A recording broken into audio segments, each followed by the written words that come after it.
गोदातीरी ज्ञान पर्वणी घेऊन उत्सव आला. गोदातीरी ज्ञान पर्वणी घेऊन उत्सव आला. वसंत व्याख्यानमाला ही वसंत व्याख्यानमाला. वसंत व्याख्यानमाला आली वसंत व्याख्यानमाला. मुहूर्त मेढम गोरानडे न्यायमूर्तींनी रोवली. जोड त्याला वझेराव साहेबांची मग लाभली. कुसुमांच्या या गावामध्ये कुसुमांच्या या गावामध्ये ज्ञान यज्ञ पेटला. कुसुमांच्या या गावामध्ये ज्ञान यज्ञ पेटला. वसंत व्याख्यानमाला ही वसंत व्याख्यानमाला. वसंत व्याख्यानमाला आली वसंत व्याख्यानमाला. पुष्प गुंफिले सुंदर पहिले वाचस्पती भिडेनी. ज्ञान कुंभ तो प्राशन केला पुण्यवान लोकांनी. परंपरेला जगद्गुरूंचा परंपरेला जगद्गुरूंचा आशीर्वाद लाभला. परंपरेला जगद्गुरूंचा आशीर्वाद लाभला. वसंत व्याख्यानमाला ही वसंत व्याख्यानमाला. वसंत व्याख्यानमाला आली वसंत व्याख्यानमाला.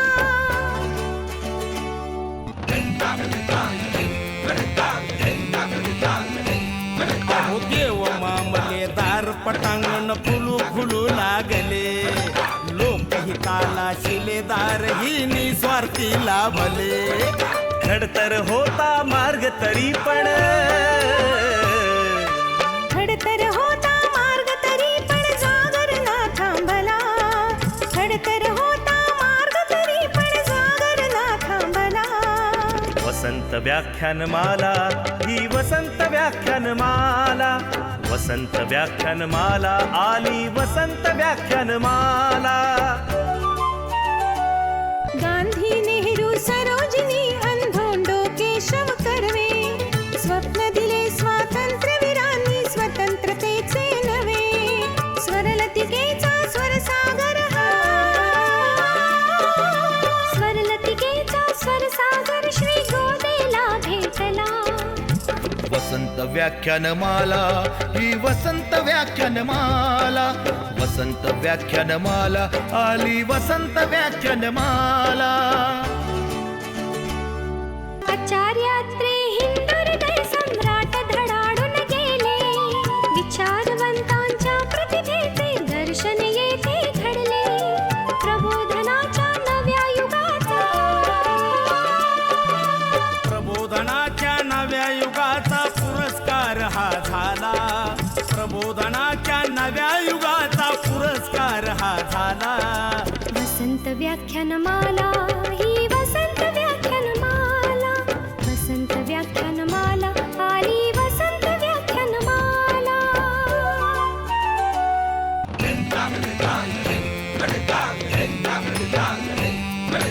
वैभवशाली परंपरेला जतन करूया सारे. ज्ञानामृत हे घेण्यासाठी गोदा काठी या रे. कला गुणांचा संस्कारांचा कला गुणांचा संस्कारांचा मंगलमय सोहळा. कला गुणांचा संस्कारांचा मंगलमय सोहळा. वसंत व्याख्यानमाला ही वसंत व्याख्यानमाला. वसंत व्याख्यानमाला आली वसंत व्याख्यानमाला. वसंत व्याख्यानमाला ही वसंत व्याख्यानमाला. वसंत व्याख्यानमाला आली वसंत व्याख्यानमाला. वसंत व्याख्यानमाला ही वसंत व्याख्यानमाला. वसंत व्याख्यानमाला आली वसंत व्याख्यानमाला.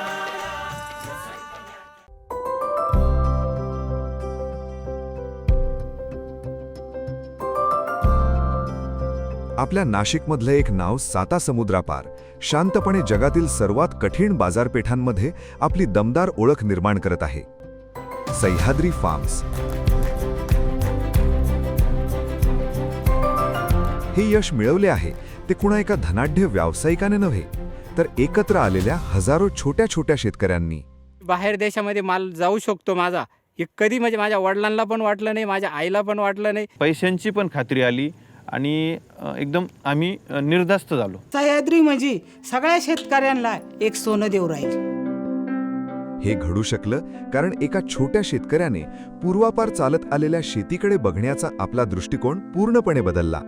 विलास विष्णू शिंदे यांनी शेतीतलं एक महत्त्वाचं मर्म जाणलं. शेतीत समस्या अनेक असतात, परंतु शेतीतील सर्वात मोठी समस्या म्हणजे विखुरलेले एकएकटे शेतकरी.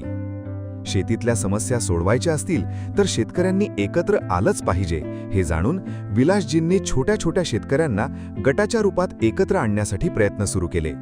प्रश्न जो आहे तो आपला आहे आणि ती प्रश्न सोडवण्यासाठी आपल्यालाच आपली ताकद तयार करावी लागेल. प्रश्न मोठा आहे तर तेवढी मोठी ताकद तयार करावी लागेल, हेच त्याचं उत्तर आहे. साल 2011 मध्ये एका अशक्य वाटणाऱ्या स्वप्नाचा पाया रचला गेला. जन्माला आली सह्याद्री. शेतकऱ्यांची, शेतकऱ्यांसाठी, शेतकऱ्यांनी उभी केलेली एक फार्मर प्रोड्युसर कंपनी.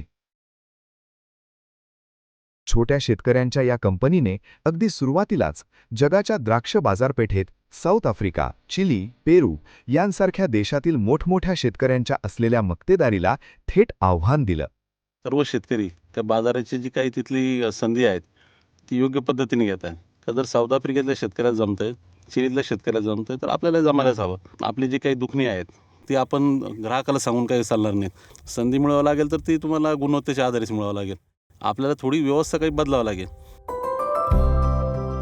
या दिशेने अगदी व्यावसायिक पद्धतीने तंत्रशुद्ध काम करत मग छोट्या छोट्या भारतीय शेतकऱ्यांनी एखादा हिरा घडवावा तसे जागतिक दर्जाचे द्राक्ष घडवले आणि द्राक्षाची जागतिक बाजारपेठ हलवून सोडली.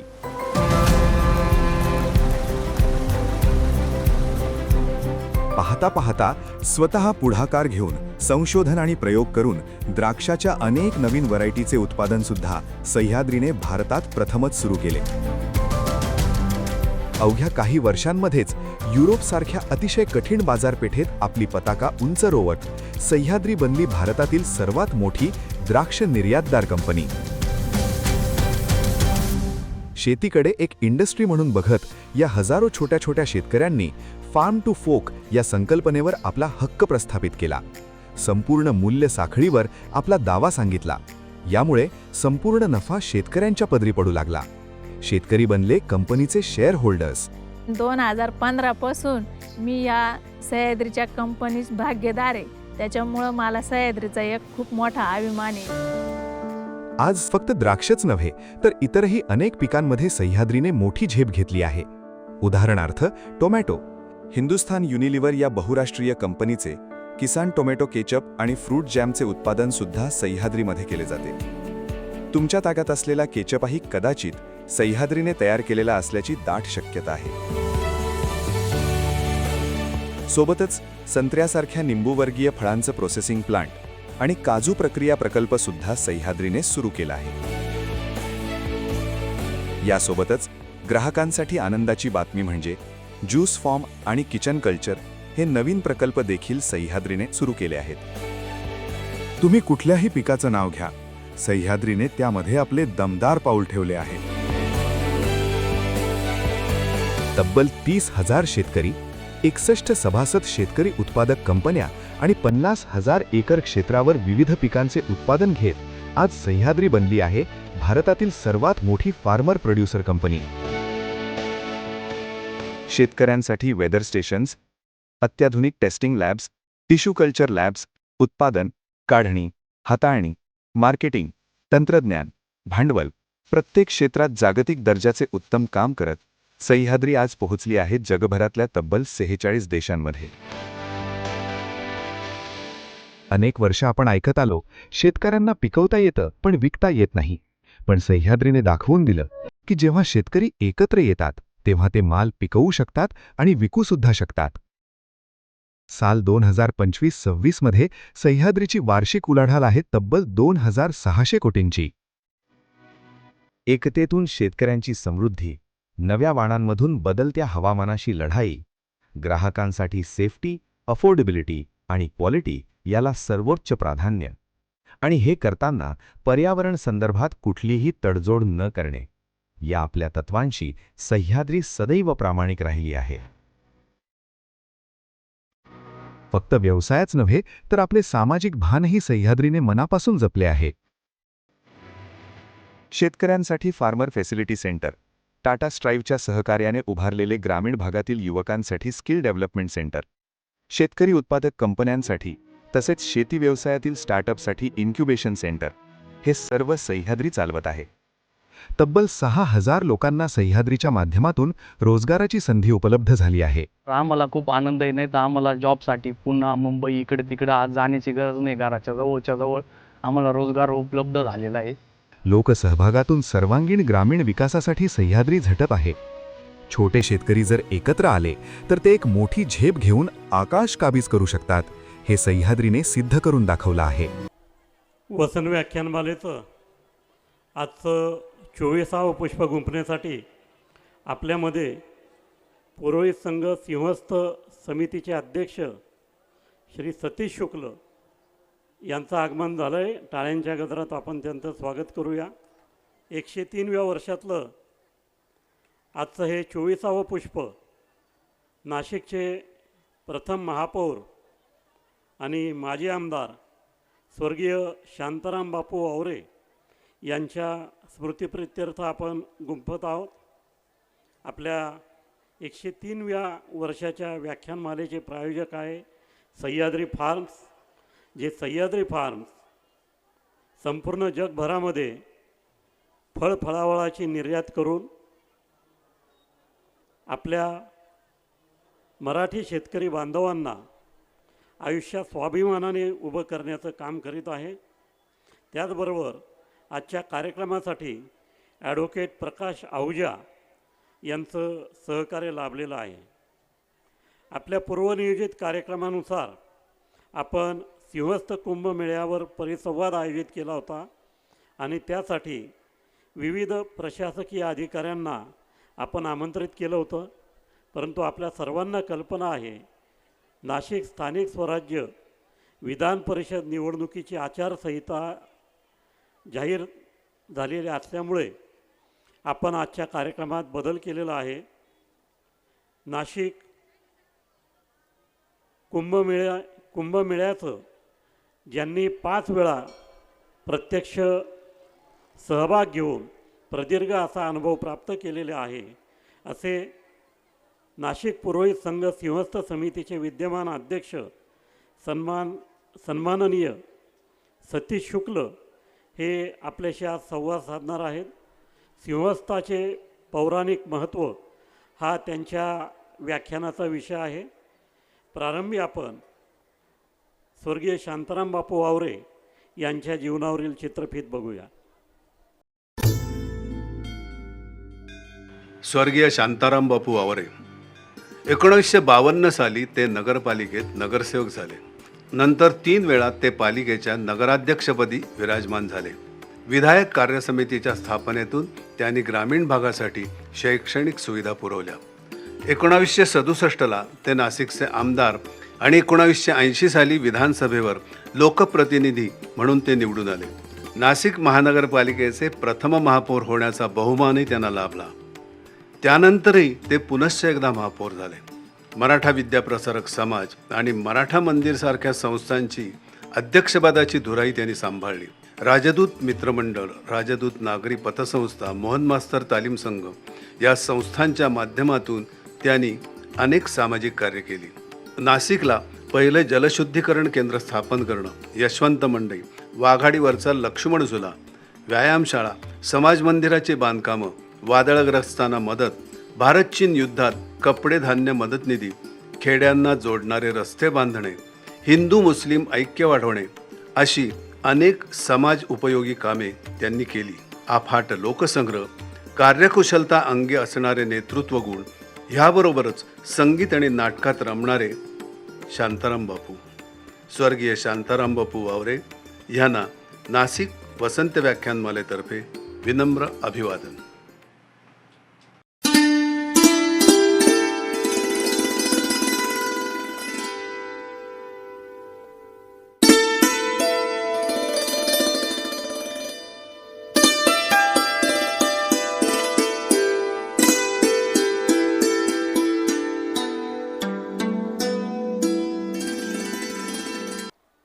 ओमकार शौचे यांना विनंती करतो, आपण आजचे वक्ते सतीश शुक्ल यांचा परिचय करून द्या. नमस्कार. श्री सतीश शंकर शुक्ल या आजच्या आपल्या वक्त्यांचा परिचय करून देण्याची संधी मला दिल्याबद्दल नाशिक वसंत व्याख्यानमाला आणि विशेषतः श्री श्रीकांत बेणी साहेबांचे मी आभार व्यक्त करतो. श्री सतीशजी शुक्ल हे नाव तसं सर्व नाशिककरांना अत्यंत सुपरिचित असं नाव.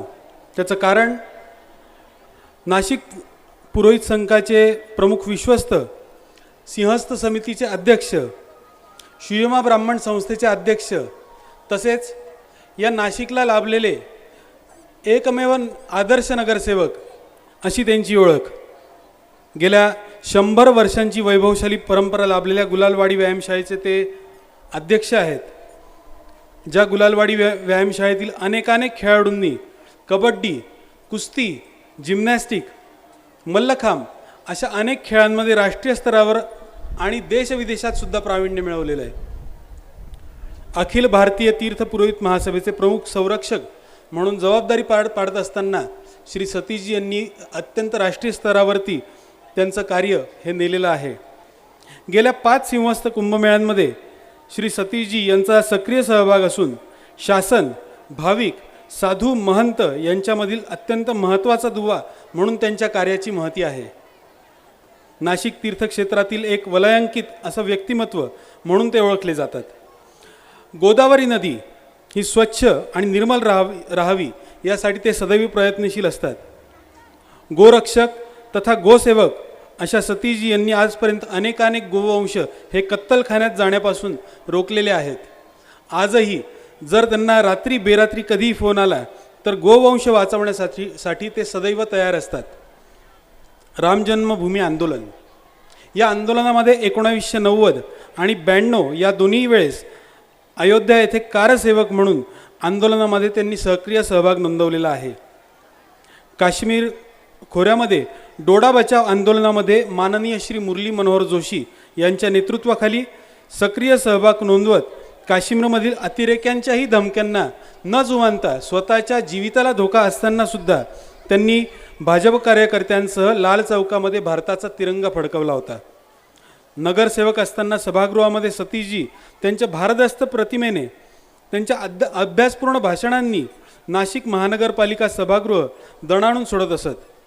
याच कार्याची पोचपावती म्हणून नाशिकची शान असलेले कवी कुसुमाग्रज आणि सरकारी वकील उज्ज्वल निकम यांच्या मार्गदर्शनाखालील निवड समितीने त्यांच्या सामाजिक, राजकीय, स्वच्छ, प्रामाणिक आणि पारदर्शक कार्याबद्दल त्यांना आदर्श नगरसेवक म्हणून पुरस्कारासाठी त्यांची निवड केली.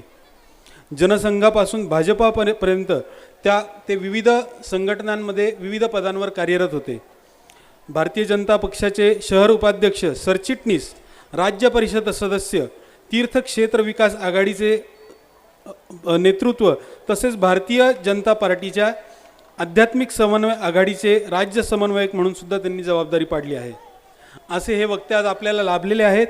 आजच्या व्याख्यानातून आपण माननीय सतीशजींच्या अनुभवाचा आणि सिंहस्थ कुंभमेळ्याच्या पौराणिक महात्म्याचा सर्व विषयाचा आपण अभ्यास जाणून घेऊयात. माननीय सतीशजी शुक्ल यांचे आपण सर्वांतर्फे आपण जोरदार टाळ्यांच्या वतीने स्वागत करूया. धन्यवाद.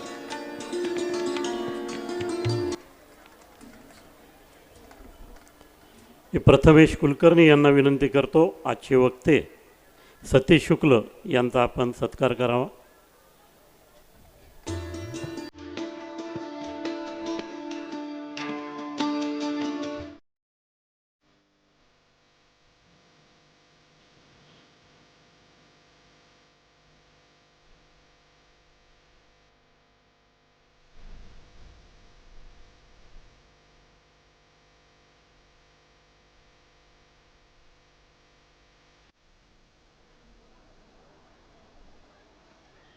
स्वर्गीय शांताराम बापू वावरे यांचं स्मृती व्याख्यान हे त्यांच्या कन्या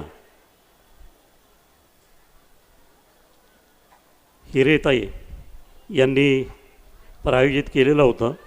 परंतु 2 वर्षांपूर्वीच त्यांचं दुःखद निधन झालं आणि सुलोचनाताईंचे पुत्र डॉक्टर नितीन हिरे यांचं गेल्या महिन्यात दुःखद निधन झालं. त्यामुळे वावरे कुटुंबियांपैकी आज कोणी उपस्थित राहू शकलेलं नाही. मी वसंत व्याख्यानमालेच्या वतीनं स्वर्गीय शांताराम बापू वावरे यांना पुन्हा एकदा आदरांजली अर्पण करतो. आजच्या सत्रामध्ये दुसऱ्या सत्रात चेतन लोखंडे प्रस्तुत लोकरंग महाराष्ट्राचे हा अतिशय सुंदर आणि वेगळा कार्यक्रम या ठिकाणी सादर होणार आहे. आज या ठिकाणी महेश दीक्षित यांच्या चित्रांचं प्रदर्शन आयोजित केलेलं आहे. मी महेश दीक्षित यांना व्यासपीठावर येण्याची विनंती करतो. सन्माननीय सतीश शुक्ल यांना विनंती करतो आपण चित्रकार महेश दीक्षित यांचा सत्कार करावा.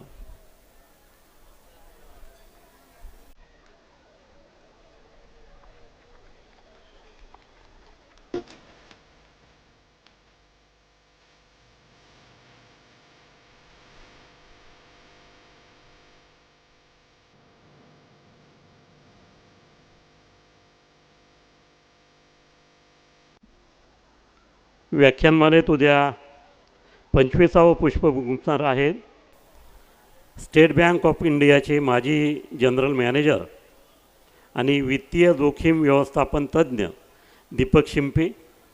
त्यांचा विषय आहे गुंतवणुकीचे विविध पर्याय, पोर्टफोलिओ मॅनेजमेंट आणि जागतिक परिस्थिती. 26 मे रोजी डॉक्टर संजय धुर्दळ जे अस्थिरोग तज्ज्ञ म्हणून प्रसिद्ध आहेत ते निरोगी जीवनाचा मूलमंत्र या विषयावर आपल्याशी संवाद साधतील. त्यानंतर डॉक्टर विशाल जाधव हे मुख कर्करोग तज्ज्ञ आहेत, ते आपल्याशी संवाद साधतील. त्यांचा विषय आहे मुख कर्करोग समजून घेणे काळाची गरज. दुसऱ्या सत्रामध्ये अक्षर काव्य समूह नेरूळ प्रस्तुत उत्सव शब्द सुरांचा ध्यास मराठीचा हा वेगळा कार्यक्रम होणार आहे. 27 मे रोजी मुंबई IIM येथील माजी OSD विजय तळेले हे आपल्याशी संवाद साधणार आहेत. तरुण पिढी, स्टार्टअप्स आणि भारताची नवोन्मेष क्रांती हा विजय तळेले यांचा विषय आहे. आपल्या तरुण मुलांसाठी अतिशय उपयुक्त असं मार्गदर्शक हे व्याख्यान आहे. आपण त्याचा जरूर लाभ घ्यावा. 28 मे रोजी स्वातंत्र्यवीर विनायक दामोदर सावरकर यांची जयंती आहे. त्यानिमित्ताने किरण कुलकर्णी जे मराठी भाषा आणि सांस्कृतिक कार्य विभागाचे सचिव आहेत ते या ठिकाणी आपलं मनोगत व्यक्त करतील. अभिजात मराठी विविध पैलू आणि भवितव्य हा त्यांच्या भाषणाचा विषय आहे. 31 मे रोजी उत्सव नात्यांचा हा झी मराठी प्रस्तुत ग्रँड फिनाले कार्यक्रम या ठिकाणी संपन्न होईल. या कार्यक्रमात झी मराठी मनोरंजन वाहिनीवरील अभिनेते, अभिनेत्री, गायक आणि निवेदक हे सहभागी होणार आहेत. आणि 1 जून रोजी सचिन तेंडुलकर आणि ग्रामीण भारत याचं जोडलेलं नातं या विषयावरचा तेंडल्या हा चित्रपट या ठिकाणी दाखवण्यात येणार आहे. पुढच्या सर्व कार्यक्रमांचा आपण मोठ्या संख्येने लाभ घ्यावा अशी विनंती करतो. आपल्याकडे दर 12 वर्षांनी सिंहस्थ कुंभमेळा येत असतो आणि स्वाभाविकपणे 12 वर्षाच्या कालावधीत पिढी देखील बदलत असते.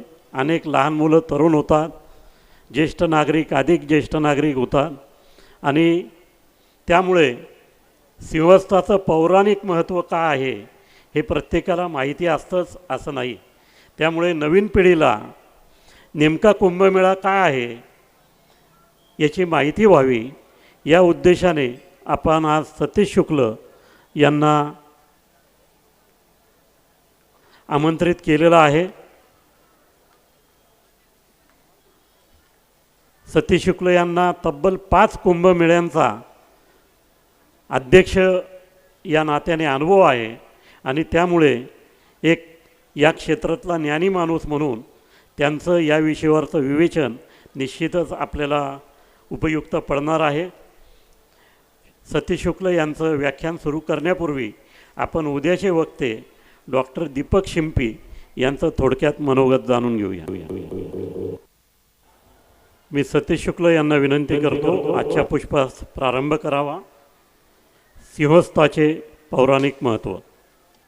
गंगा गोदावरी माता की, सियावर रामचंद्र की, पवनपुत्र हनुमान की जय, भारत माता की जय. आज या ठिकाणी सर्वात पहिल्यांदी मी या ठिकाणी आमचे गुरुवर्य की ज्यांचं पूर्ण मार्गदर्शन आम्हाला लाभायचं आणि संपूर्ण जागतिक स्तरावर सूर्यासारखे ज्ञानवृद्ध असलेले संपूर्ण जग हे त्यांच्याकडे मार्गदर्शन करायला घ्यायला यायचे ते आमचे वेदमूर्ती लक्ष्मीकांतजी दीक्षित, ज्यांच्या नातवाचा आपण आत्ता या ठिकाणी सत्कार केला. ते वेदमूर्ती लक्ष्मीकांत दीक्षित म्हणजे परमेश्वराने दिलेली साक्षात आपल्याला नाशिककरांना देणगी होती आणि ते सिंहस्थ समितीचे अध्यक्ष पण होते. तर त्यांच्या मार्गदर्शनामध्येच आम्ही त्यांचं बोट धरून काम करत होतो. तर त्यांच्या स्मृतींना मी या ठिकाणी वंदन करतो. त्याचबरोबर आजचे ज्यांच्या स्मृतिप्रित्यर्थ हे व्याख्यान आहेत ते शांताराम बापू आवरे, नाशिकचे पहिले महापौर. तर त्यांच्याबरोबर मी महानगरपालिकेमध्ये नगरसेवक असताना खूप काम केलेले अनेक प्रसंग हे त्यांच्याबरोबर घडलेले आहेत. तर त्याच्यातलं एकच फक्त त्यांचं आज स्मृती असल्यामुळे या ठिकाणी मी फक्त त्यांची आठवण म्हणून ते नेहमी म्हणायचे, सभागृहात पण म्हणायचे की रामकुंडावर आणि गंगा गोदावरीच्या ठिकाणी जर महानगरपालिकेला काही करायचं असेल तर ते मला देवा म्हणायचे. तर देवांना विचारल्याशिवाय किंवा देवांनी सांगितल्याशिवाय आम्ही काही तिथे करणार नाही आणि ते जे सांगतील ते आम्ही तिथे पूर्ण करणार. हे आज या ठिकाणी त्यांच्या स्मृतिप्रित्यर्थ व्याख्यान असल्यामुळे ही आठवण ही मी या ठिकाणी व्यक्त करतो त्यांची. आज व्याख्यानाला आपण सुरुवात करूया. पहिल्यांदा आपण ज्या तीर्थस्थानावर आहेत जिथे सिंहस्थ कुंभमेळा हा अनादिकालापासून होतो, म्हणजे ज्या ठिकाणी ज्यावेळेस 4 सिंहस्थ भारतामध्ये जिथे होतात, पृथिव्यां कुंभयोगस्य चतुर्था भेदमुच्यते हरिद्वारे प्रयागे च अवंत्यां गोदावरी तटे सिंहस्थिते जे सिंहर्के नासिके गौतमी तटे. ज्या 4 ठिकाणी होतं म्हणजे हरिद्वार, प्रयाग, त्याचबरोबर उज्जैन आणि नाशिक. तर या नाशिकचा सिंहस्थ कुंभमेळा हा सर्वात पहिला आहे. म्हणजे ज्यावेळेस गोदावरीचा उगम झाला त्यावेळेस सिंह राशीमध्ये गुरु होते.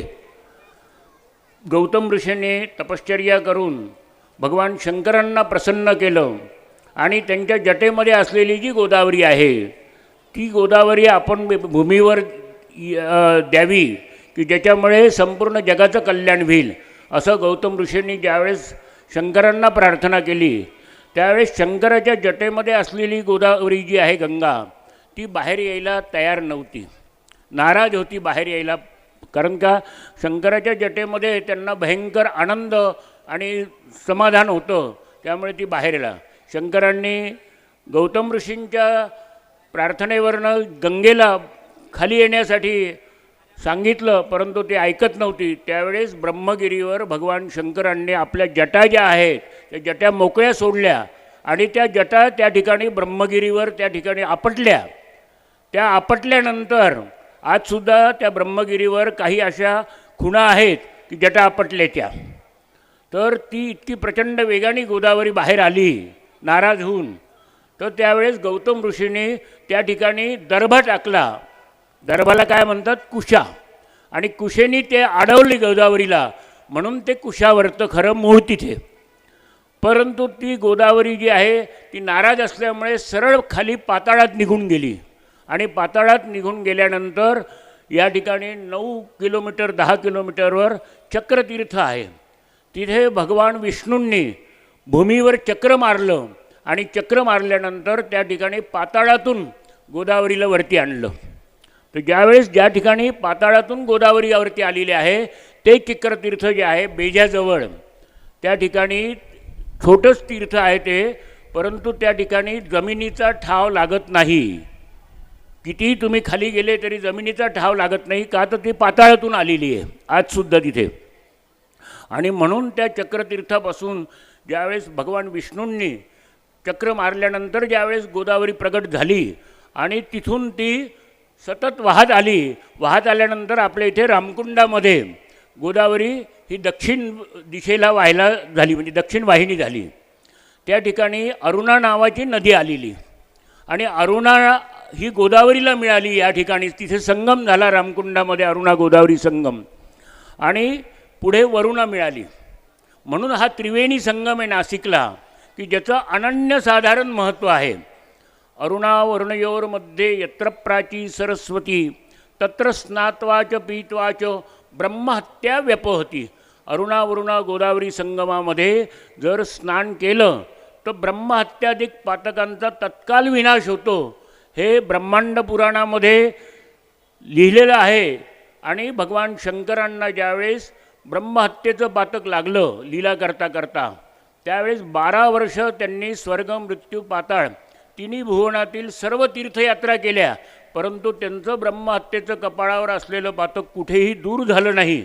शेवटी नंदिनी शंकराला इथे आणलं, आपल्या इथे रामकुंडामध्ये, आणि अरुणा गोदावरी संगमाचं नंदिनी त्यांना दाखवलं की हे जे संगम आहे या ठिकाणी, याचं महात्मा असं आहे की अरुणा वरुणयोर्मध्ये यत्र प्राची सरस्वती तत्र स्नात्वाच पीत्वाच ब्रह्महत्या व्यपहती. अरुणा गोदावरी संगमामध्ये स्नान पूजा केल्यानंतर ब्रह्महत्याधिक पातकांचा तत्काल विनाश होतो. हे ज्यावेळेस शंकराला सांगितलं त्यावेळेस प्रत्यक्ष साक्षात शंकराने अरुणा गोदावरी संगमामध्ये म्हणजेच रामकुंडामध्ये स्नान केलं. आणि जसं त्यांनी स्नान केलं तसं त्यांच्या कपाळावर असलेलं जे ब्रह्महत्येचं पातक होतं, जे 12 वर्ष त्यांनी ते पातक घेऊन अत्यंत दुःखी झालेले होते, त्यावेळेस जसं स्नान केलं तसं ते त्यांच्या कपाळावरचं पातक उडालं. आणि उडाल्याबरोबर ते अस्थिविलय तीर्थामध्ये समोर पडलं. आणि अस्थिविलय तीर्थामध्ये समोर पडल्याबरोबर त्या पातकांचं पाणी झालं, असं ब्रह्मांड पुराणामध्ये उल्लेख आहे. आजही अस्थिकुंडामध्ये 3.5 तासामध्ये आजही तिथे पाणी होतं. आणि ज्यावेळेस ते पाणी झालं, पातक उडालं, त्यावेळेस भगवान शंकरांना आनंदाचा पारावार राहिला नाही. ते इतके आनंदित झाले की या ठिकाणी शंकर नाचू लागले. तर नाचू लागल्यानंतर भगवान विष्णूसहित सर्व देवतांनी येऊन शंकराची महापूजा केली. त्या ठिकाणी 1000 कमलपुष्प हे भगवान विष्णूंनी त्या ठिकाणी शंकराला अर्पण केलं. आणि शंकराने भगवान विष्णूंची त्या ठिकाणी परीक्षा पाहिली. 999 कमळ हे निघाले आणि 1 कमळ कमी होतं. 1 कमळ कमी असल्यामुळे सहस्र कमल होऊ शकत नव्हतं, 999 झाले. त्यावेळेस भगवान विष्णूने आपलं नेत्रकमल जे आहे म्हणजे डोळ्याचं, ते नेत्रकमल त्या ठिकाणी काढायला शंकराला अर्पण करायला निघाले. शंकर प्रसन्न झाले आणि शंकरांनी त्या ठिकाणी भगवान विष्णूंना भक्त शिरोमणी असं म्हटलेलं आहे. म्हणजे सर्व भक्तांमध्ये सर्वात मोठे भक्त शिरोमणी हे शंकराने भगवान विष्णूंना म्हटलेले. अशा या पावन तीर्थामध्ये आज आपलं सर्वजण आपण खूप भाग्यवान आहात. भाग्यवान याच्यासाठी आहे की हे एवढं मोठं महात्म्य आहे.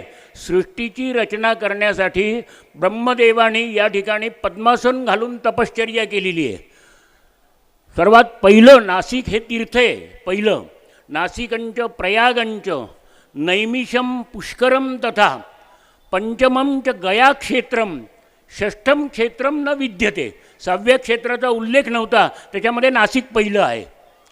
तर सृष्टीची रचना करण्यासाठी ब्रह्मदेवाने या ठिकाणी पद्मासन घालून तपश्चर्या केली.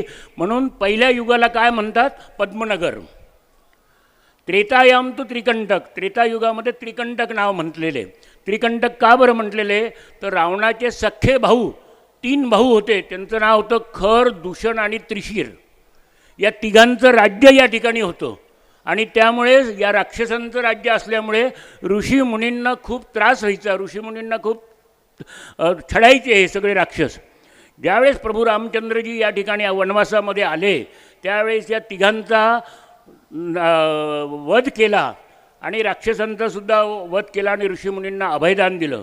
तर या तिघांचा वध जे केला तो हा तिउंदा.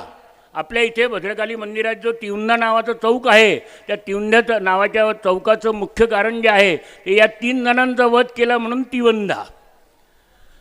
तर अशा प्रकारचं त्रेतायम त्रिखंड. द्वापारे तो जनस्थान, द्वापार युगामध्ये जनस्थान नाव होतं. जनस्थान नाव काय होतं तर जनक राजाने या ठिकाणी मोठमोठे यज्ञ केलेले. जानकीजी इथे राहिलेले आहे. रावणाची बहीण शूर्पणखा याचं नाक कान लक्ष्मणाने या ठिकाणी छेदन केलं. नाकाचा तुकडा नदीच्या या बाजूला फेकला.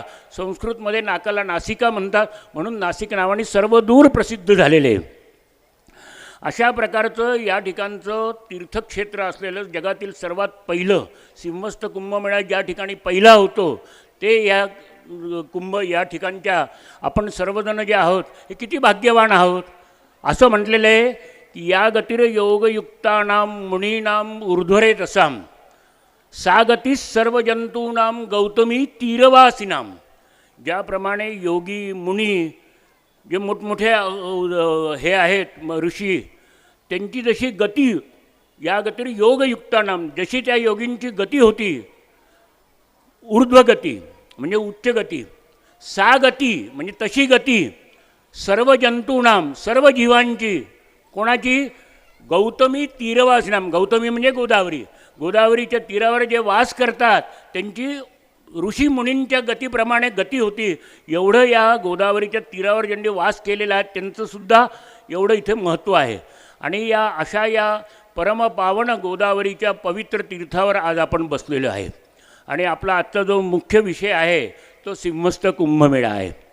तर या सिंहस्थ कुंभमेळ्यामध्ये ज्या सिंह राशीमध्ये ज्यावेळेस गुरूंचं आगमन होतं त्यावेळेस इथला सिंहस्थ सुरू होतो. या सर्व तारखा पुरोहित संघ आपण या ठिकाणी सर्व काढलेल्या आहे. त्या मुख्यमंत्र्यांना ताम्रपटावर कोरून या तारखा दिलेल्या आहे. मुख्यमंत्रीसुद्धा खुश झाले. त्यांनी पुरोहित संघाचं फार मोठं वर्णन हे केलेलं आहे, प्रशंसा केलेली आहे. तर या सर्व आणि यावेळेचा सिंहस्थ जो आहे त्याचं वैशिष्ट्य आणखीन एक आहे की दरवर्षी 12 महिने म्हणजे सिंह राशीमध्ये ज्यावेळेस गुरु असतो तोपर्यंत इथला सिंहस्थ असतो. आणि सिंह राशीमध्ये 1 वर्ष हा गुरु असतो. परंतु ह्यावेळेस जवळजवळ 22 महिने, कारण की 2दा-3दा वक्री होतो आहे गुरु. आणि वक्री होत असल्यामुळे त्याचं महात्म्यसुद्धा फार मोठं आहे. आणि तो जो आहे तो वक्री होत असलेला जो सिंहस्थ आहे तो 31 ऑगस्ट 2026ला दुपारी 12:02 सिंह राशीमध्ये गुरूंचं आगमन होतं. त्या ठिकाणी ध्वजारोहण आपल्या इथे नाशिकला होणार आहे रामकुंडावर. तर त्यावेळेस सर्व महात्मे, सर्व प्रमुख लोक यांना सर्वांना आपण बोलवलेले, आमंत्रित केलेले. आणि एकदा ध्वजारोहण झालं की नाशिकचा सिंहस्थ हा सुरू झालेला आहे. तर त्याच्या ज्या तारखा आहेत त्या तारखासुद्धा खूप पूर्ण काढलेल्या आहेत. तर तो कुठपर्यंत आहे तर तो 28 ऑगस्ट 2027 आणि शेवटचं जे स्नान आहे 20 फेब्रुवारी 2028 हे शेवटचं स्नान आहे. 28 म्हणजे फेब्रुवारी 28पर्यंत इथपर्यंत हा सिंहस्थ कुंभमेळा आहे. आपल्याला सर्वांना माहितीसाठी सांगतो मी की साधूंचे जे स्नानं असतात हे अमृत स्नान ज्याला म्हणतात ते फक्त 3च असतात. कारण का परंपरा 3 स्नानाची आहे. परंतु सिंहस्थ सुरू झाल्यापासून सिंह राशीमध्ये गुरु असेपर्यंत या 22 महिन्यामध्ये आपण किंवा आपल्याला ज्यांना हे करायचं असेल सिंहस्थाचं विधी करायचं असेल किंवा स्नान करायचं असेल ते या 22 महिन्यामध्ये केव्हाही येऊ शकतात. आणि तेवढंच पुण्य आहे जे अमृत स्नानाच्या वेळेस स्नान केल्याचं तेवढंच पुण्य या 28 महिन्यामध्ये केव्हाही येऊन स्नान पूजा केल्याचं ते आहे. दुसरी गोष्ट या ठिकाणी मी एक नमूद करतो की सिंहस्थ कसं आहे माहिती आहे का, शास्त्रामध्ये असं सांगितलेलं आहे की कधीही आपण डायरेक्ट जाऊन गंगेमध्ये पाय टाकून स्नान करू नये. जर आपण डायरेक्ट जाऊन गंगेमध्ये पाय टाकून जर स्नान केलं तर आपल्याला दोष लागतो. त्याचं विधान आहे. मी मोठमोठे महात्मे डोळ्यांनी पाहिलेले. ज्यावेळेस ते गाडीतनं उतरतात त्यावेळेस साष्टांग नमस्कार करून गंगेपर्यंत येतात आणि गंगेला पहिल्यांदा साष्टांग नमस्कार करतात आणि मग गंगेचं जल आहे ते पहिल्यांदा डोक्यावर घेतात आपले पाय गंगेला लागू नये म्हणून पहिल्यांदा शिरोवर गंगेला डोक्यावर घेतात आणि डोक्यावर घेतल्यानंतर मग त्या ठिकाणी गंगेची प्रार्थना आहे. गंगेची सर्व प्रार्थना आहे विधानामध्ये जे सांगितले, नमामि गंगे तव पादपंकजं सुरासुरैर्वंदित. त्याच्यामध्ये जे म्हटलेलं आहे की दृष्ट्वा गोदा शतम पापम, तुम्ही गंगेचं नुसतं दर्शन केलं तर 100 पाप नाहीसे होतात. स्पृष्ट्वा जन्म शतत्रयम, तिला स्पर्श केला आणि डोक्यावर पाणी घेतलं तर 300 पाप नाहीसे होतात. स्नात्वा जन्म सहस्रेषु, स्नान केलं तर 1000 पातक नाहीसे होतात. अंती गोदा कलयुग आहे, कलियुगामध्ये सुद्धा हे गोदावरीचं महात्म्य आहे, राहणार आहे. हे ऋषीमुनींनी लिहून ठेवलेले ब्रह्मांड पुराणामध्ये सुद्धा. तर एवढे हे गोदावरीचं जे महात्म्याचं त्याचं विधान आहे, स्नान कसं करावं, सिंहस्थ विधी कसा करावा, तर त्याचं स्नान एक जाऊन डायरेक्ट तुम्ही गंगेमध्ये स्नान केलं, पाय टाकून केलं तर त्याला काही महत्त्व नाही. ते म्हणजे पिकनिकसारखं स्नान होतं. पहिल्यांदा तीर्थपुरोहितांकडे जायचं, त्यांच्याकडनं संकल्प करायचा. संकल्प केल्यानंतर तो संकल्प म्हणजे मी कशासाठी हे स्नान करतो आहे, कायिक म्हणजे शरीराने, वाचिक म्हणजे वचनाने, मानसिक म्हणजे मनाने, सांसर्गिक म्हणजे माझ्या कृत्याने, जन्मजन्मांतर अनेक जन्मांपासून आद्य दिनापर्यंत म्हणजे आजच्या दिवसापर्यंत जे काही दोष झालेले असतील, घडलेले असतील, माझ्या हातून काही पाप झालेलं असेल तर ते सर्व पाप हे गंगा आई गोदावरी तुमच्या स्नानाने, तुमच्या पूजनाने, सूर्यनारायणाच्या साक्षीने आणि गुरुजींच्या वचनाने ते सर्व दूर होऊन मला माझ्या शरीराची शुद्धी व्हावी. पंचगव्य स्नान सांगितले म्हणजे गाईचं शेण, गाईचं गोमित्र, दर्भ, भस्म यांनी सगळे या असे 10 प्रकारचे दशविध स्नान सांगितलेले आहेत. तर ते सर्व स्नान करून मग प्रायश्चित्त घ्यायचं. मग प्रायश्चित्ताचे दानाचे संकल्प करायचे आणि दानाचे संकल्प करून ज्यावेळेस तुम्ही पाणी सोडाल, संकल्प कराल, त्यावेळेस इथे प्रत्यक्ष रामायणातलं हा प्रसंग पण आहे. तुम्ही ज्यावेळेस इथे असतात, मग ते साधू असो, महंत असो, आपण असो किंवा कुणी पंतप्रधान, राष्ट्रपती असो, तो ज्यावेळेस इथल्या पुरोहिताला हात जोडून विनंती करतो की बस स्नानाला आज्ञा आहे का, ज्यावेळेस पुरोहित सांगतो की सुस्नातो भव म्हणजे तुम्ही आता स्नान करा, त्याच वेळेस स्नान करायचं असतं. आणि मग ते खरं विधानाने स्नान असतं. ते मग त्याची आज्ञा घेऊन ज्यावेळेस तुम्ही गंगेला अर्घ्य वाहून पूजा करून स्नान करतात तर त्यावेळेस ते खरं सर्व पुण्यफल प्राप्त आपल्याला होतं. मग ते स्नान दशविध स्नान झाल्यानंतर मग त्या दिवशी उपास करायचा असतो. पहिल्या दिवशी आपल्याला शरीराला प्रायश्चित्त म्हणून उपास करायचा असतो. उपास झाल्यानंतर दुसऱ्या दिवशी आपल्या पितरांना आनंद व्हावा, कारण की आपले जे वंशज असतात ते ज्यावेळेस सत्कार्य करत असतात त्यावेळेस आपले जे पूर्वज असतात त्यांना खरा आनंदवरती होत असतो आणि त्यांचे आशीर्वाद मिळत असतात. मग दुसऱ्या दिवशी पितरांचं श्राद्ध करायचं, ब्राह्मण भोजन करायचं आणि तिसऱ्या दिवशी घरी गणपतीवरून पूजन, पुण्यावाचन, कपालेश्वराला लघुरुद्र अभिषेक, रामाला अभिषेक, त्र्यंबकेश्वरी जाऊन अभिषेक, पूजा आणि ब्राह्मण भोजन, सुवासनं ब्राह्मण भोजन, आपल्याला जे काही करायचं असेल दानं ते करायचे आणि मग ती यात्रा खरी पूर्ण होती. सिंहस्थ विधी तो पूर्ण होता. खरा सिंहस्थ विधी हा 3 दिवसांचा आहे. असं तर मग मी या ठिकाणी हा जो आहे हे सिंहस्थाचं गोदावरीचं या ठिकाणचे जे विधी सांगितलेला आहे की कशा प्रकारे करावा, तर त्याचं एक आपल्याला सांगितले नासिकंच प्रयागंच ते सांगितले. कृते तू पद्मनगरम, कृतयुगामध्ये याचं नाव पद्मनगर होतं ते सांगितलेलं आहे.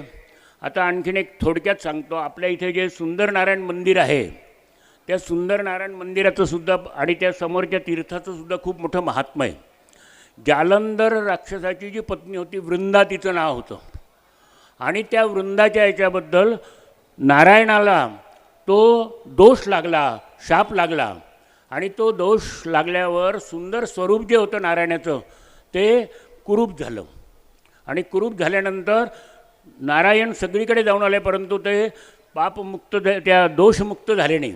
तर आपल्या इथे जे एकमुखी दत्ताच्या वरती जे तीर्थ आहे ते सुंदर नारायणाचं जे तीर्थ आहे त्या ठिकाणी नारायणाने जप केला, प्रायश्चित्त घेतलं आणि ज्यावेळेस त्या ठिकाणी प्रायश्चित्त घेऊन स्नान केलं नारायणाने त्यावेळेस त्यांना सुंदर स्वरूप प्राप्त झालं. ते हे सुंदर नारायण आहे. तर अशा प्रकारे वरतून म्हणजे गोदावरीचा जिथून जन्म झालेला ब्रह्मगिरीपासून तर बंगालच्या उपसागरापर्यंत गोदावरीमध्ये अनेक तीर्थ आहेत आणि त्या सर्व प्रत्येक तीर्थांचं हे निरनिराळं महात्म्य हे या ठिकाणी आहे. जे ब्रह्मांड पुराणामध्ये सिंहस्थाचं किंवा ते तीर्थांचं जे महात्म्य सांगितलेलं आहे, तर त्याचं जे पुरोहित संघाने आपण एक पुस्तके काढलेली आहे, तुम्हाला कधी लागली तर आपण ती पुस्तिका पण देईल. तर त्याच्यातलं मूळ जे आहे ते हे मूळ आपण या ठिकाणी काढले. उद्याचा जो दिवस आहे तो गंगा दशहराचा दिवस आहे. ज्यावेळेस भगीरथ राजांनी आपली जी गोदावरी आहे ही आद्य गोदावरी, वृद्ध गोदावरी म्हणतात. गौतम ऋषींनी पृथ्वी तलावावर आणलेली सर्वात पहिली जी महानदी आहे ती गौतमी म्हणजे गोदावरी. त्याच्यानंतर काही हजार वर्षानंतर भगीरथ राजांनी उत्तरेमध्ये तपश्चर्या केली आणि उत्तरेमध्ये तपश्चर्या करून त्या ठिकाणी जी आणली ती गंगा. आणि गंगा ही लहान बहीण आहे गोदावरीची, म्हणून प्रोटोकॉलप्रमाणे लहान बहीण ही मोठ्या बहिणीकडे येत असती. म्हणून आपण काशी यात्रा ज्यावेळेस करून येतो त्यावेळेस गंगा इथे आणतो आणि गंगा भेट करतो. गंगेचं पाणी हे या जे रामतीर्थामध्ये आपण गोदावरीमध्ये टाकतो त्यावेळेस गंगेची आणि गोदावरीची भेट होत असते. आणि आपल्या इथे एक जे मंदिर आहे ते उद्या पण उघडेल. वर्षातले 2 दिवस उघडतात, एक कार्तिक शुद्ध पौर्णिमा आणि ज्येष्ठ शुद्ध दशमी. ते भागीरथीचं मंदिर आहे. सिंहस्थामध्ये पूर्ण वर्षभर ते मंदिर उघडलेलं असतं. कारण का तर जेवढे तीर्थ आहे स्वर्गामध्ये, स्वर्ग मृत्यू पाताळातील जेवढे तीर्थ आहेत ते सर्व तीर्थ ज्यावेळेस नाशिकचा सिंहस्थ कुंभमेळा सुरू होतो त्यावेळेस हे सर्व तीर्थ या ठिकाणी येत असतात गंगेमध्ये, आपल्या गोदावरीमध्ये. आणि ते कुठपर्यंत राहतात, जोपर्यंत सिंह राशीमध्ये गुरु आहे तोपर्यंत हे सर्व तीर्थ या गोदावरीमध्ये राहत असतात. हे सगळं शास्त्रामध्ये सांगितलेलं आहे. आणि जसं मी तुम्हाला हा आध्यात्मिक याच्यातला जो हे सांगितलेलं आहे तसंच तुम्हाला सांगतो की काही अनेक सायंटिस्टनी, शास्त्रज्ञांनी या ठिकाणी फार मोठं रिसर्च केलेलं आहे. त्याच्यामध्ये एका सिंहस्थामध्ये म्हणजे 24 वर्षापूर्वी माझ्या घरी अमेरिकेतले जवळजवळ 15-16 हे लोक राहिलेले होते आणि त्यांनी इतकं चांगलं संशोधन केलेलं आहे. तर त्यांनी त्र्यंबकेश्वरीसुद्धा जे काही सांगितलं जातं किंवा इथे जे आहे सांगितलं होतं त्याचं प्रत्यक्ष अभ्यास करून, रिसर्च करून जे सत्य आहे ते सांगितलं, जे चुकीचं आहे ते दाखवलं की याचा रेफरन्स कुठे मिळत नाही. हे त्या अमेरिकेतल्या 15-16 लोक जे माझ्या घरी राहत होते त्यांनी सांगितले आहे. आणि आपल्या इथे जे हे आहेत शास्त्रज्ञ आहे, काय तर त्यांचं नाव माझ्या लवकर लक्षात नाही येऊन राहिलं, तर त्यांनी मला स्वतः त्यावेळेस बोलवलं होतं आणि त्यांच्याकडे 40 शास्त्रज्ञचा त्या ठिकाणी वर्ग चालू होता. आणि त्यांनी मला बोलवलं आणि मला त्यांनी सगळं स्क्रीनवर दाखवलं. तर त्याच्यामध्ये त्यांनी सांगितलं की धनुष्यकुंडापासून तर मोत्केश्वर गणपतीपर्यंत जी सौरशक्ती आहे ही सौरशक्ती जवळजवळ 12 ते 14 पट जास्त ही या भागामध्ये आढळती. आणि मग त्याच्यानंतरच्या इतर भागामध्ये जी आहे ती सौरशक्ती आहे गोदावरीमध्ये, परंतु त्याच्यापेक्षा 12 ते 14 पट केवळ जिथे दक्षिण वाहिनी गोदावरी झालेली आहे त्या गोदावरीमध्ये आढळती आहे. हे शास्त्रज्ञांनीसुद्धा रिसर्च करून सांगितलेलं आहे. आणि त्या शास्त्रज्ञांचं आपल्या इथे नाशिकमध्ये पण आहे. त्यांचं फार मोठं, मी त्यांचं नाव सांगेल तुम्हाला केव्हा आहेत ते. नंतर हा जो आपला जो अमृत कुंभ जो आहे सिंहस्थाचं खरं मूळ जी कहाणी म्हणजे घटना आहे ती घटना आपल्याला सर्वांना माहितीच असेल बहुतेक, किंवा नसेल माहिती तर मी थोडक्यात सांगतो या ठिकाणी. ज्यावेळेस देव आणि दानव यांच्यामध्ये संघर्ष झाला आणि संघर्ष झाल्यानंतर तो संघर्षाचा काही निकाल लागत नव्हता, त्यावेळेस समुद्रमंथन झालं. आणि ते समुद्रमंथनाचं सुद्धा विस्तारपूर्वक सगळं वर्णन आहे. वासुकी नावाची जी हे आहे सर्प, त्याला कसं हे बांधलं होतं, एका बाजूला देव होते, दुसऱ्या बाजूला दैत्य होते. आणि ज्यावेळेस समुद्रमंथन करून ज्यावेळेस रत्न बाहेर काढले तर त्याच्यामध्ये जे रत्न होतं ते हे अमृत होतं. आणि ज्यावेळेस तो अमृताचा कुंभ ज्यावेळेस बाहेर काढला त्यावेळेस तो अमृताचा कुंभ आपल्याला प्राप्त व्हावा म्हणून देव आणि दानव यांच्यामध्ये ती झटापट व्हायला लागली. झटापट व्हायला लागल्यानंतर इंद्राचा पुत्र जयंत यांनी तो अमृतकुंभ आपल्याजवळ घेतला आणि आपल्याजवळ घेतल्यानंतर तो स्वर्गामध्ये जात असताना नेत असताना त्याला पुन्हा खेचून त्याच्याकडनं हिसकवण्याचा प्रयत्न दैत्य हे दानव करीत होते. तर त्यावेळेस तो 4 ठिकाणी ठेवलेला होता. तर ते हे 4 ठिकाण म्हणजे नाशिक, हरिद्वार, उज्जैन आणि प्रयाग. तर ज्या वेळेस तो अमृतकुंभ त्या वेळेस तिथे ठेवला होता त्यावेळेस तो तिथून स्वर्गामध्ये नेत असताना त्या झटापटीमध्ये अमृत बिंदू हे त्या ठिकाणी पडलेले आहे. आणि त्यावेळेस ती जी स्थिती होती म्हणजे आपल्या नाशिकचं उदाहरण द्यायचं तर सिंह राशीमध्ये गुरु होते, सिंह राशीमध्ये सूर्य होते. तर ही ग्रहस्थिती ज्यावेळेस पुन्हा येते त्यावेळेस तो अमृत योग कुंभाचा हा येत असतो आणि त्यावेळेस ते जे फल आहे ते फल प्राप्त होत असतं. म्हणून संपूर्ण जगातील साधू संत, बैरागी, नागा हे सगळे आखाड्याचे आखाडे हे सगळे या ठिकाणी येत असतात. आपल्याकडे नाशिकला हा प्राचीन अनादी कालापासूनचा सिंहस्थ कुंभमेळा हा या ठिकाणी होत आहे. त्याचं कारण असं आहे की पूर्वी या ठिकाणी एकाच ठिकाणी नाशिकला सिंहस्थ कुंभमेळा होत होता आणि त्यासाठी अनेक पुरावे आहेत.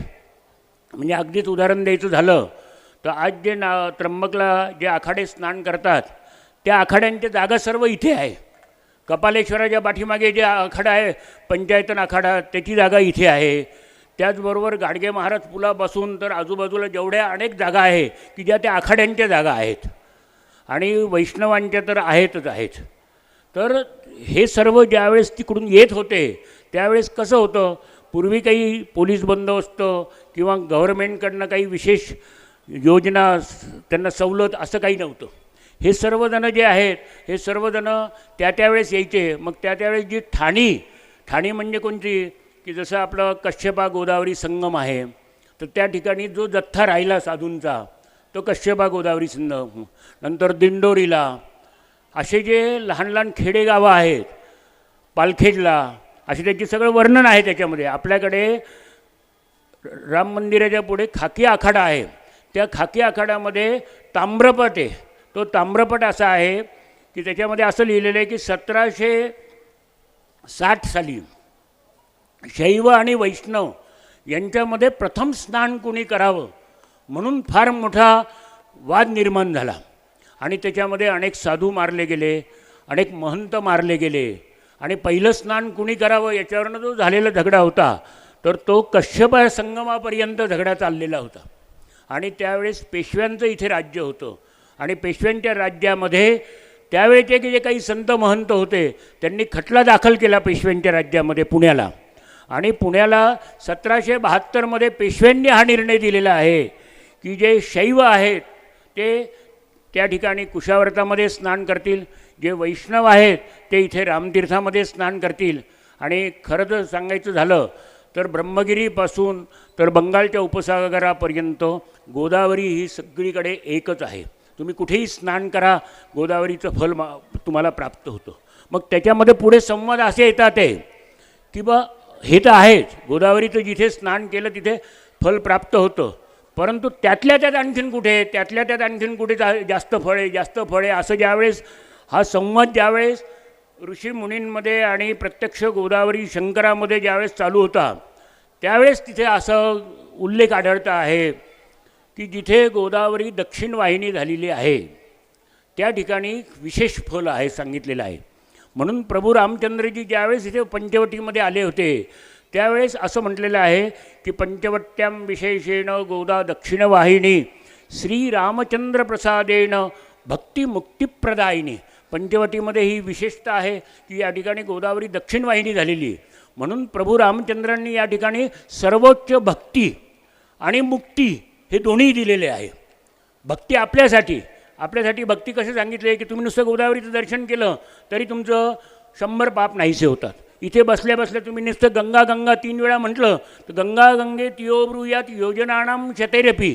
तुम्ही अनेक योजना दूर असले आणि तुम्ही नुसतं 3 वेळा गंगा गंगा म्हटलं मुच्यते सर्व पापेभ्यो विष्णुलोकम स गच्छती. सर्व पापांचा नाश होतो आणि तुम्हाला विष्णुलोक प्राप्त होतो. हे नुसतं अनेक योजना दूर असलेल्या असतं, नुसतं तुम्ही गंगेचं स्मरण केलं तरी एवढं गोदावरीचं गंगेचं महत्त्व हे सांगितलं आहे. मग त्या ठिकाणी ज्यावेळेस विचारलं संवादामध्ये चालू होताना किंवा आणखीन कोणतं कुठे कुठे विशेष महत्त्व आहे, तर याचं सर्व मूळ ब्रह्मांड पुराणामध्ये हा सगळा संवाद आहे. तर मग त्या ठिकाणी असं म्हटलेलं आहे, कालिंदी पश्चिमा पुण्या, कालिंदी नदी जी आहे ती पश्चिम वाहिनी जिथे झाली, कालिंदी पश्चिमा पुण्या गंगा उत्तर वाहिनी, जिथे गंगा उत्तर वाहिनी झालेली, कालिंदी पश्चिमा पुण्या गंगा उत्तर वाहिनी विशेष दुर्लभा दक्षिणा गोदा. हे विशेष आहे की जिथे गोदावरी दक्षिण वाहिनी झालेली ते दुर्लभ आहे. म्हणून इथे दुर्लभा ही गोदावरी दक्षिण वाहिनी झालेली रामाने जे स्नान केलं रामकुंड आपलं, हे पहिले गोदावरी त्या ठिकाणी दक्षिण वाहिनी झाले. विशेष दुर्लभा दक्षिणा गोदा पयोष्णी पूर्व वाहिनी.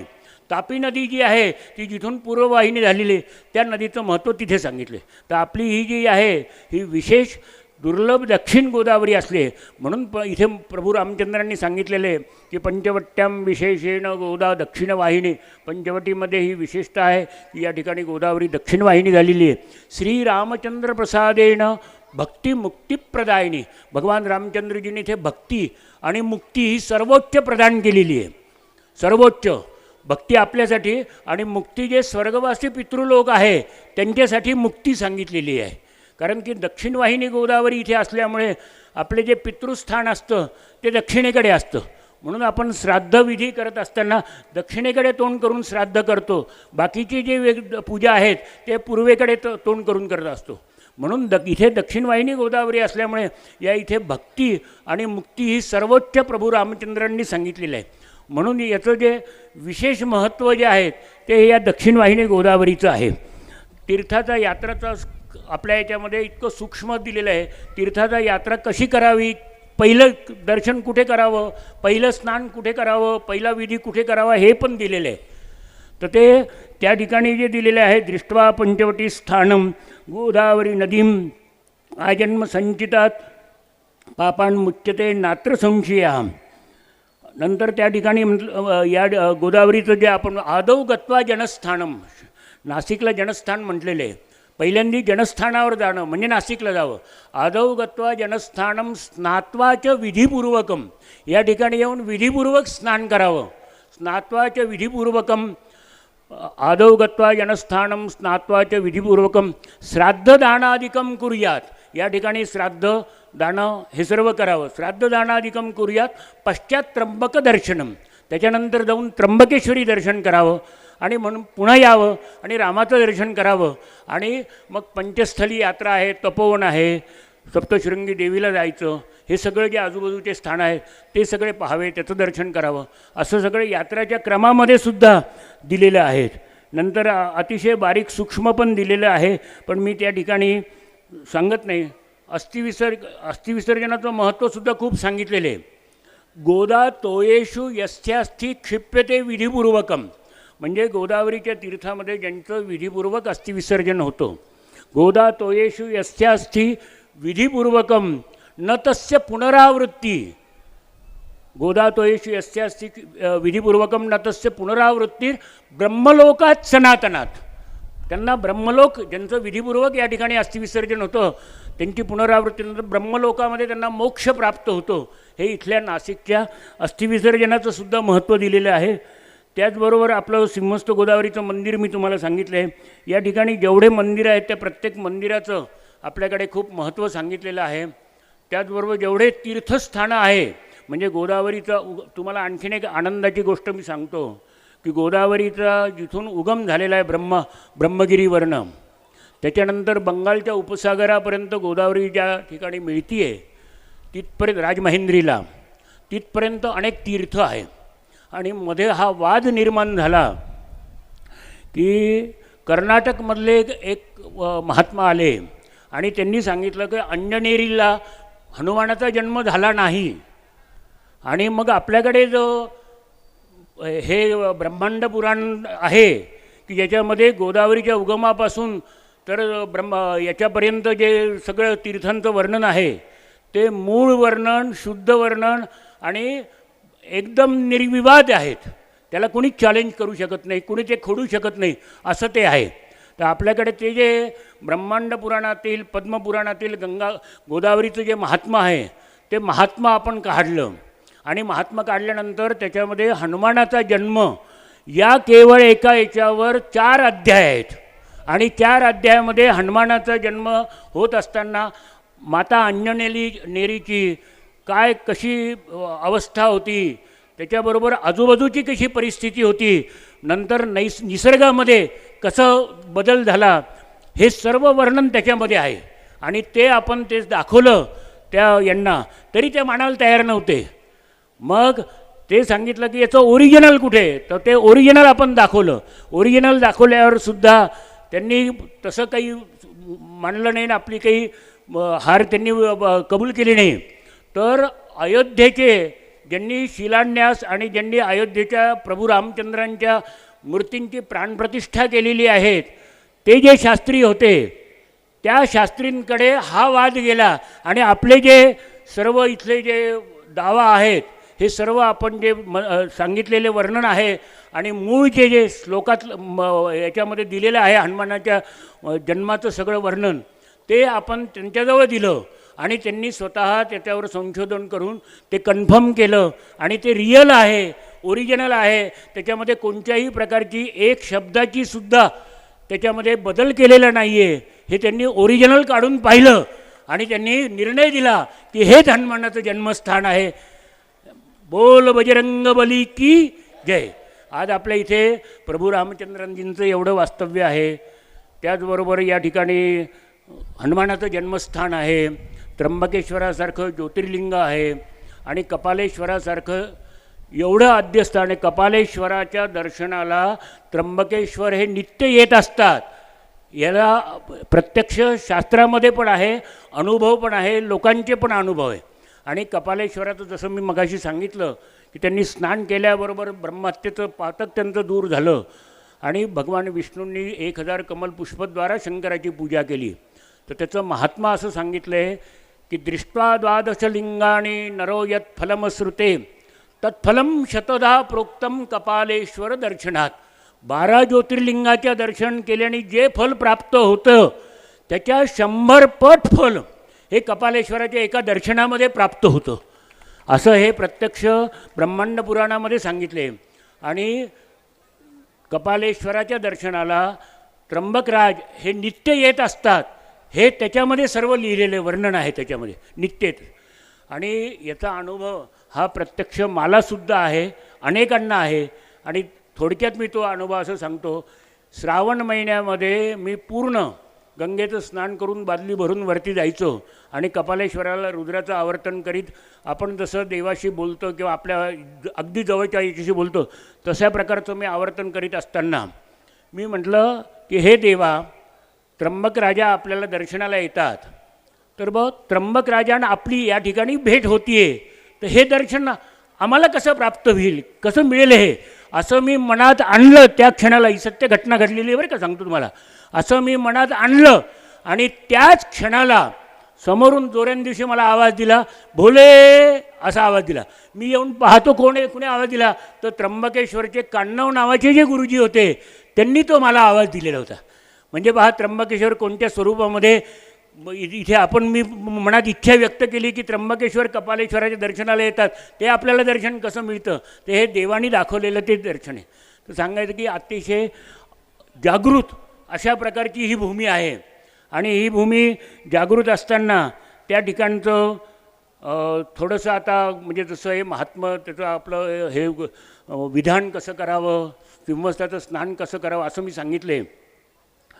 तर गेल्या 5 सिंहस्थाचा नियोजनामध्ये शिखर समितीमध्ये मुख्यमंत्र्यांच्या अध्यक्षतेखाली जी मीटिंग असती त्याच्यामध्ये या 5 सिंहस्थामध्ये मलासुद्धा आमंत्रण असतं. तर त्याबद्दल मी थोडक्यात सांगतो मी तुम्हाला की कसा कसा अनुभव होत गेलेला आहे किंवा काय काय. 68-69 साली त्यावेळेस महाराष्ट्राचे मुख्यमंत्री होते शंकरराव चव्हाण. आणि त्यावेळेस मी त्यांच्या हस्ते आपण म्हणजे पुरोहित संघाने आणि नाशिककरांनी जे ध्वजारोहण केलं होतं गोदावरीच्या रामकुंडावर ते शंकरराव चव्हाणांच्या हस्ते केलं होतं.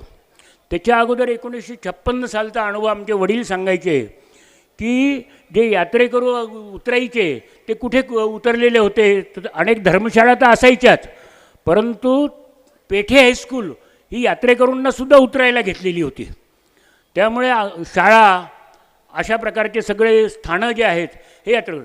आणि आणखीन एक या ठिकाणी नमूद करायचं वाटतं मला की नाशिककरांबद्दल मला असं या ठिकाणी म्हणायचं आहे की नाशिककर 12 वर्षांनी सिंहस्थ कुंभमेळा केव्हा येतोय अशी त्यांना उत्कंठा असायची. का उत्कंठा असायची? ते एक तर संपूर्ण जगातील सर्व साधू महंत यात्रेकरू यांचं दर्शन होतं. दुसरी गोष्ट, ते इथे आल्यानंतर आपण काही त्यांची सेवा करू शकतो का? कारण की तुम्हाला सांगतो, यात्रेकरूंच्या सेवेचं महात्म्य इतकं प्रचंड आहे की आपल्याकडे जवळजवळ 125-150 धर्मशाळा आहे यात्रेकरूंना उतरण्यासाठी. त्या ज्या देणगीदारांनी धर्मशाळा बांधलेल्या आहे त्या देणगीदारांनी कधीही त्याच्यातून आपल्याला 5 पैसे मिळावे असा कधीही त्यांनी हेतू ठेवला नाही आणि ते घेतही नव्हते. कारण की धर्मशाळेचं नावच पहिलं धर्म आलेलं आहे, त्यामुळे कृष्णार्पणमस. तर त्यावेळेस फक्त मेंटेनन्स चार्ज घ्यायचे. जे स्टाफ असायचा तो मेंटेनन्स मॅनेजर वगैरे असायचे आणि मला माझ्या लहानपणी आठवतं की तो मेंटेनन्स चार्ज किती होता, 2 आणे 4 आणे अशा प्रकारचा हा मेंटेनन्स चार्ज. आणि बिचारे यात्रेकरू यायचे हरिद्वार, त्याचबरोबर राजस्थान, हिमाचल प्रदेश. आजसुद्धा हिमाचल प्रदेशातले लोक आपल्याकडे येत असतात. एवढंच नाही तर नाशिकला जे रेकॉर्ड आहे ते रेकॉर्ड काबूल कंदाहारपासून आहे. काबूल कंदाहारमध्ये हा पहिल्यांदा हिंदुस्थानचाच भाग होता, अखंड हिंदुस्थानचा. तर ते काबूल कंदाहारपासून लोक यायचे. मला मध्ये एक 4-5 पानाची एक वही सापडली, त्याच्यामध्ये अशी कुरतडलेली वही दिसली. मी सहज ती वही चाळत होतो तर ते त्याच्यामध्ये इतकं मोठं सही आणि त्यांच्याबरोबर असलेले लोक होते. ते कोणाचं होतं? आजच्या काश्मीरचे जे महाराजा हरिसिंगजी, त्या महाराजा हरिसिंगचे 9वे का 10वे पुरुष, म्हणजे 5व्या पुरुषांचं नाव होतं महाराजा रणजित सिंग, ज्यांचं लाहोरमध्ये राज्य होतं. त्यांचे पंजोबा महाराजा द्रुपददेव हे त्यांचा तो लेख होता आणि त्यांच्या हस्ताक्षरामध्ये 9-10 ओळी हे या लिहिलेल्या होत्या की नाशिकला आम्ही तीर्थयात्रेला आलो आणि त्यावेळेस कोण कोण बरोबर होते. अशा प्रकारची आपल्याकडे ही जी नामोळीची पद्धत आहे, ही नामोळीची पद्धत ही जागतिक स्तरावर त्याचं महत्त्व सांगितलेलं आहे. म्हणजे मी तुम्हाला सांगतो, छत्रपती शिवाजी महाराजांचे लेख आहेत, छत्रपती शहाजीराजांचे लेख आहेत. एवढंच नाही तर छत्रपती शहाजीराजे शिवाजी महाराजांचा जो वंश आहे तो कुठे कुठे गेलेला आहे, पुरोहितचं कोणतं आहे, तर राजस्थानामध्ये मेवाडच्या घराण्यापर्यंत त्याचं सगळं आपल्याकडे ऐतिहासिक सगळे हे आहे. आणि ते आजसुद्धा आपल्या इथे नाव दरवाजामध्ये दीक्षित म्हणून आहे, ते त्या छत्रपतींच्या घराण्याचे गुरुजी आहेत, त्यांच्याकडे आजसुद्धा ते लेख आहेत. पेशव्यांचे सुद्धा इथे गुरुजी आहेत. तर त्यामुळे हा जो आपला नाशिककरांचा जो ऐतिहासिक महत्त्वाचा जो ठेवा आहे नामोळीचा, याचं महत्त्व अमेरिकेची एक युनिव्हर्सिटी होती आणि त्या अमेरिकेच्या युनिव्हर्सिटीला ज्यावेळेस समजलं तर त्यावेळेस ते आमच्याकडे आले. त्यांनी पाहिलं आणि त्यांनी सांगितलं की बा तुम्ही आम्हाला हे रेकॉर्ड प्रत्येक गुरुजींचं द्या, त्यांच्या प्रत्येक पेजचे आम्ही पैसे देऊ. त्यावेळेस काय ₹2 जे काही असेल, अशी समजा 100 पेज झाले तर तेवढे रुपये, असे काही पुरोहितांना 1-1 लाखापर्यंतची रक्कमसुद्धा त्यांनी दिलेली आहे. आणि त्यांनी त्याची मायक्रोफिल्म काढलेली अशी छोटी, आणि ती त्यांनी व्हिएन्ना का काय ते असं काही ते युनिव्हर्सिटीचं नाव आहे वाटतं, व्हिएन्नाचं ना ते कोण, हां हां अच्छा, दिलीपरावांना माहिती आहे, आमचे दिलीपराव उपाध्यक्ष आहे पुरोहित संघाचे, तर त्यांचं याच्यामध्ये सुद्धा खूप मोठं काम आहे. तर त्या युनिव्हर्सिटीच्या लोकांनी ती मायक्रोफिल्म काढली आणि आपल्या त्या युनिव्हर्सिटीमध्ये ठेवली आणि त्यांनी सांगितलं आमच्या इथे अशी योजना आहे की बॉम्ब जरी पडला, म्हणे अणुबॉम्ब जरी पडला तरी हे सुरक्षित राहणार आहे, अशी त्यांच्याकडे त्या ठिकाणची योजना आहे. तर सांगायचं तात्पर्य मी या ठिकाणी जसं आपल्या नाशिकचे जे वैशिष्ट्य आहे, पारंपरिक वैशिष्ट्य आहे ते सांगितलेलं आहे. त्याचबरोबर हे जे मला काही अनुभव झालेले आहेत, 91-92च्या सिंहस्थामध्ये त्यावेळेचे जे महानगरपालिकेचे आयुक्त होते, जे अजय मेहता त्यांचं नाव होतं, उमेशचंद्रजी सरंगी, त्याचबरोबर त्यांच्याबरोबरचे जे अधिकारी होते, तर ते आमच्याबरोबर काम करताना इतके खुश असायचे. आज ते अजय मेहता हे महाराष्ट्राचे मुख्यमंत्र्यांचे मुख्य सचिव होते आणि यांनी सांगितलं मला, म्हणजे आपले किशोर गजभिये साहेब, त्याचबरोबर गेडाम साहेब तर आत्ता मागच्या सिंहस्थामध्ये होते, त्याच्या अगोदर जे झगडे साहेब, महेश झगडे, तर त्यांनी मला त्यावेळेस सांगितलं होतं की आपण 5 जणांचे नंबर एकमेकांजवळ ठेवू आणि काही निर्णय घ्यायचा असला तर आपण 5 जणांना एकमेक फोन करून निर्णय घेत जाऊ. आणि त्याप्रमाणे त्यांनी निर्णय घेतलेले आणि ते निर्णय इतके अचूक झाले होते. तुम्ही पहा 68-69 सालापासून तर ते 2015पर्यंत 2003-04चा सिंहस्थ, हे सगळे सिंहस्थ हे अतिशय उत्तम झालेले आहे. आणि त्याचं मुख्य कारण म्हणजे मी माझ्या तोंडून बोलणं मला बरं वाटत नाही, परंतु विष्णुदेव मिश्रा नावाचे पोलीस मोठे अधिकारी, VD मिश्रा, काही जणांना माहिती असेल याच्यामध्ये, तर ते त्यावेळेस 91-92च्या सिंहस्थामध्ये ज्यावेळेस इथे होते आणि आपल्या इथला कपालेश्वराचा जो सोन्याचा कळस होता तो चोरीला गेला होता. मध्यरात्री कोणीतरी तो कळस चोरला. आपलं श्रद्धास्थान असल्यामुळे दुसऱ्या दिवशी मी लगेच सगळ्यांना एकत्र केलं आणि एकत्र करून सिन्नरकर महाराज होते, ते लगेच त्यांनी उपोषण सुरू केलं, काही जणांनी उपोषण सुरू केलं आणि मी VD मिश्रांकडे सगळ्यांना घेऊन गेलो की बस. ते VD मिश्रा इतके हुशार होते की त्यांनी त्या दिवशीचा चंद्र कोणचा आहे हे लगेच काढलं आणि त्यांनी सांगितलं आपल्याला 2 ते 2.5 दिवसामध्ये कळस मिळणार म्हणे, हे त्यांनी सांगितलं. तर मी ज्यावेळेस त्यांच्याकडे गेलो होतो त्यावेळेस आतमध्ये मी चिठ्ठी पाठवली की बा आम्हाला असं भेटलं. मला सांगायला फार जड वाटतं आहे की ते आपली खुर्ची सोडून मला घ्यायला गेटवर आले, जिथून आपण आतमध्ये प्रवेश. मी अंगावर शहारा आला. मी म्हटलं साहेब आम्ही तुम्हाला परवानगी घ्यायला आलो की तुम्ही ज्यावेळेस बोलवाल त्यावेळेस आम्ही आतमध्ये येऊ, तुम्ही कशाला स्थान सोडून इथे आले. तर त्यांचे वाक्य असे होते त्यावेळेसचे कि 91-92 के कुंभ मेला में आपने हमारे साथ में रह कर के जो मार्गदर्शन किया था वो इतना एक्यूरेट था कि हम उसमें सक्सेस हो गए और आज भी हम उसको भूले नहीं हैं. हे त्या VD मिश्रांचे उद्गार होते त्यावेळी. सांगायचं तात्पर्य हे की ही जी परंपरा आमची लक्ष्मीकांतजी दीक्षित मी सांगितले, आमचे अशा 250-300 वर्षाचे सुद्धा रेकॉर्ड पुरोहित संघाने सिंहस्थाचं नियोजन कसं असावं याचे सगळं केलेलं होतं. आणि त्याप्रमाणे जर पुरोहित संघाला विश्वासात घेऊन पुरोहित संघाने जे सांगितलं ते जर केलं तर तुम्हाला सांगतो एकदम ॲक्युरेट काम होईल. परंतु आता काही काही वेळेस बोलण्याचा हे वाटतं की तुम्ही इथे सगळेजण जे बसलेले आहेत, मी फक्त तुम्हाला सहज विचारतो, जास्त नाही, की आजच्या या परिस्थितीमध्ये काळामध्ये जे महानगरपालिके नाशिकमध्ये जे सिंहस्थाच्या नावाने सगळे जे कामं चालू आहे त्या कामाबद्दल तुम्ही समाधानी आहात का, हा प्रश्न मी तुम्हाला विचारतो. नाही ना.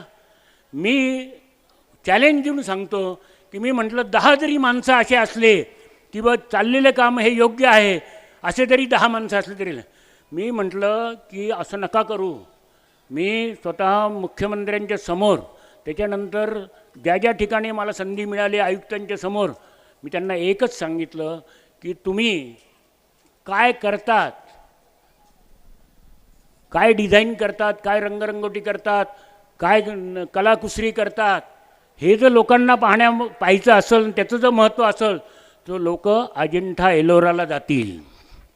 आज लोकांना फक्त अपेक्षा आहे की गंगेचं पाणी जे आहे ते शुद्ध पाहिजे, वाहतं पाहिजे आणि ते अमृत आहे. गंगेच्या पाण्यामध्ये जे अमृतबिंदू पडलेले ते आहे. लोक जे येतात ते त्याच्यासाठी येतात. तुम्ही काय रंगरंगोटी करतात किंवा तुम्ही कसे आज मला सांगा, जवळजवळ 9 ते 10 महिन्याच्या वर झालेले आहे. सगळीकडे खोदून ठेवलेलं आहे, सगळीकडे तुम्ही हे करून दिले. जिथे वस्त्रांतरगृह होतं पुरोहित संघाने आम्ही विरोध केला होता की वास्तविक पाहता ते 91-92च्या सिंहस्थामध्ये बांधलेलं होतं, अजय मेहतांनी बांधलं होतं आणि एकदम कमी पैशामध्ये, म्हणजे त्यावेळेस काहीतरी 22-23 लाखामध्ये ते वस्त्रांतरगृह बांधले होते.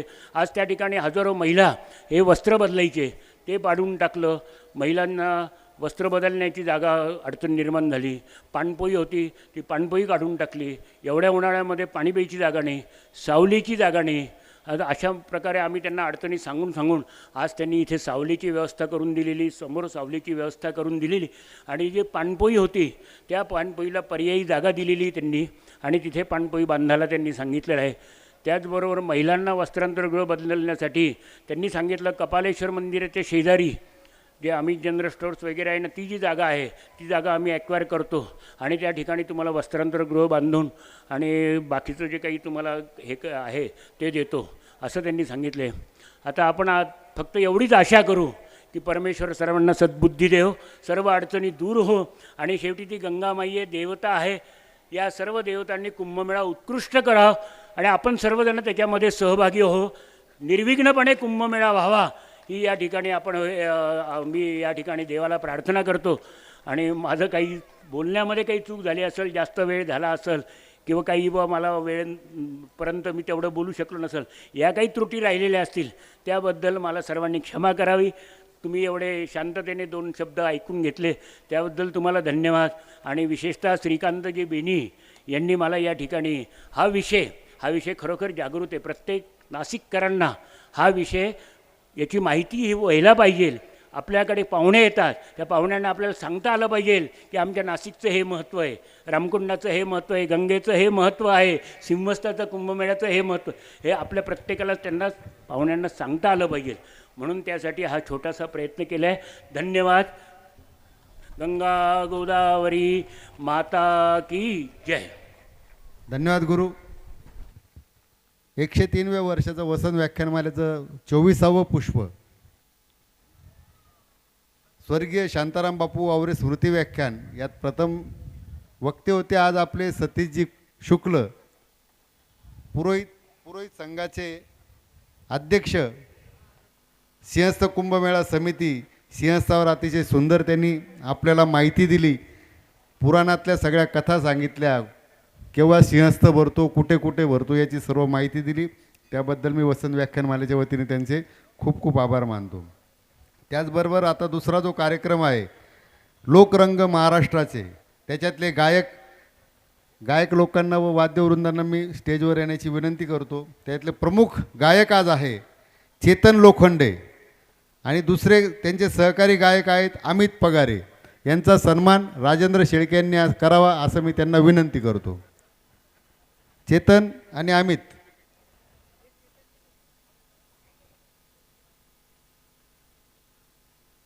या गुरु उभं राहा.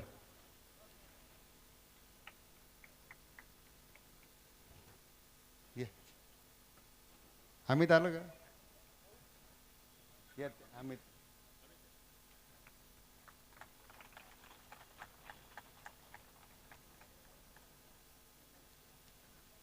चेतन लोखंडे म्हणजे ज्युनियर आनंद शिंदे. आता त्याच्या गाण्यांचा आस्वाद आपल्याला घ्यायचा आहे. सर्वांनी उद्याही मोठ्या संख्येने उपस्थित राहा असं मी सर्वांना विनंती करतो. धन्यवाद.